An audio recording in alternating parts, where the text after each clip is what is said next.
कभी सोचा है कि हमारे पैरों के नीचे जो ठोस जमीन है वो अचानक किसी पत्ते की तरह कांपने क्यों लगती है? आज हम इसी के पीछे के विज्ञान को समझने वाले हैं, यानी भूकंप की दुनिया में गहराई तक उतरेंगे। तो चलिए देखते हैं कि आज हम क्या क्या समझने वाले हैं। पहले तो ये कि भूकंप आखिर है क्या और आते क्यों हैं। फिर बात करेंगे उन अदृश्य तरंगों की जो पृथ्वी के आर पार चली जाती हैं।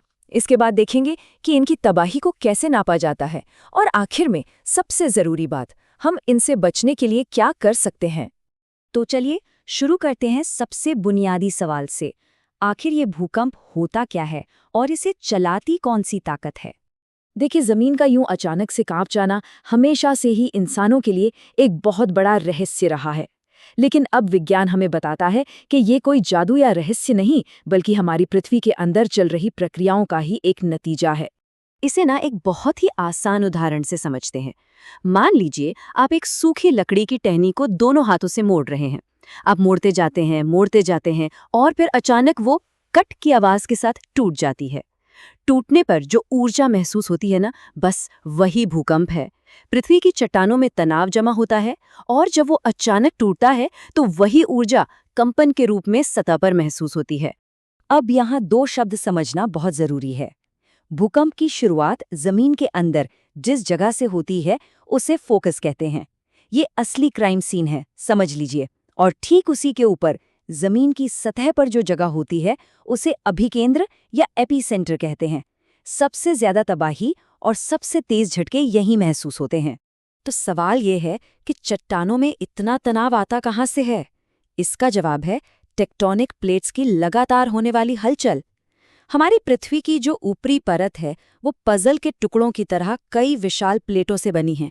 ये प्लेटें नीचे की गर्म और पिघली हुई परत पर बहुत धीमी रफ्तार से तैर रही हैं। और ये प्लेटें तीन तरह से हरकत करती हैं।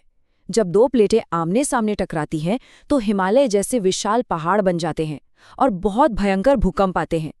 जब वे एक दूसरे से दूर जाती हैं तो नीचे से लावा निकलकर नई जमीन बनाता है। और जब वे एक दूसरे के बगल से रगड़ खाकर खिसकती हैं तब भी जबरदस्त तनाव बनता है, जो अचानक एक भूकंप के रूप में बाहर आता है। अच्छा, तो अब हम ये तो समझ गए कि भूकंप आते क्यों हैं, पर अब बात करते हैं उस ऊर्जा की जो भूकंप के दौरान निकलती है। ये ऊर्जा अदृश्य तरंगों यानी वेव्स के रूप में चलती है। और मज़े की बात यह है कि ये तरंगे हमें हमारे ग्रह के बारे में बहुत कुछ बताती हैं। ये ऊर्जा बस एक ही जगह पर नहीं रहती, ये भूकंपीय तरंगों के रूप में पूरी पृथ्वी में फैल जाती है, बिल्कुल वैसे ही जैसे शांत तालाब में पत्थर फेंकने पर लहरें किनारों तक पहुंच जाती हैं। और यही तरंगे वैज्ञानिकों के लिए पृथ्वी के अंदर झांकने की एक खिड़की की तरह है। ये तरंगे देखिए, मुख्य रूप से दो तरह की होती हैं, पी तरंगे और एस तरंगे। पी तरंगे मतलब प्राइमरी, ये सबसे तेज होती हैं और किसी भी चीज से गुजर सकती हैं, ठोस, तरल या गैस। लेकिन जो एस तरंगे हैं यानी सेकेंडरी तरंगे, वो थोड़ी धीमी होती हैं और उनकी एक बहुत ही खास आदत है, वो तरल चीजों से होकर नहीं गुजर सकती। और एस तरंगों की ये जो एक छोटी सी आदत है ना, वही हमें हमारी पृथ्वी के सबसे गहरे राजों में से एक को समझने में मदद करती है। जरा सोचिए, जब वैज्ञानिकों ने दुनिया भर में अपने सिस्मोमीटर पर देखा कि एस तरंगे पृथ्वी के केंद्र से गुजरने के बाद गायब हो जाती हैं, तो इसका सिर्फ एक ही मतलब निकल सकता था कि पृथ्वी का बाहरी कोर तरल है। ये एक कमाल की खोज है ना? ये दिखाता है कि कैसे भूकंप जैसी विनाशकारी घटना भी हमें अपने ग्रह को बेहतर ढंग से समझने में मदद करती है।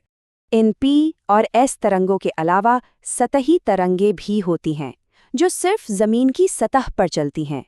ये सबसे धीमी जरूर होती हैं, लेकिन असल तबाही यही मचाती हैं। ये जमीन को ऊपर नीचे और अगल बगल ऐसे हिलाती हैं कि बड़ी बड़ी इमारतें ताश के पत्तों की तरह ढह जाती हैं। तो चलिए अब इस विज्ञान को जरा असल दुनिया से जोड़कर देखते हैं। हम इन भूकंपों की ताकत को मापते कैसे हैं और इनके नतीजे कितने भयानक हो सकते हैं। हम सबने रिक्टर स्केल के नाम सुना है, पर ये कोई साधारण स्केल नहीं है। ये एक लॉगरिदमिक स्केल है, जिसका मतलब है कि स्केल पर हर एक नंबर बढ़ने पर जमीन का कांपना तो 10 गुना बढ़ता है, लेकिन जो ऊर्जा निकलती है वो लगभग 32 गुना ज्यादा होती है। तो जरा सोचिए, 7 की तीव्रता वाला भूकंप 5 की तीव्रता वाले भूकंप से कितना ज्यादा विनाशकारी होगा। भूकंप का एक और बहुत ही डरावना नतीजा हो सकता है सुनामी। ये बनती कैसे है? जब समंदर की सतह के नीचे कोई जबरदस्त भूकंप आता है तो वो समंदर के फर्श को ऊपर या नीचे धकेल देता है। इससे पानी में जबरदस्त हलचल होती है और लहरें बनती हैं जो खुले समंदर में किसी जेट प्लेन की रफ्तार से भागती हैं। और इसकी ताकत का अंदाजा लगाना हो तो बस साल 2004 को याद कर लीजिए। हिंद महासागर में आए 9.1 तीव्रता के भूकंप से जो सुनामी उठी उसने 2,30,000 से भी ज्यादा जानें ले ली थी। ये एक भयानक याद दिलाता है कि प्रकृति की ये ताकतें कितनी घातक हो सकती हैं। तो इतनी तबाही की बात करने के बाद अब ये जानना बेहद ज़रूरी है कि हम खुद को सुरक्षित कैसे रख सकते हैं। दुनिया में सबसे ज़्यादा खतरा कहाँ है और हमारी तैयारी कैसी होनी चाहिए?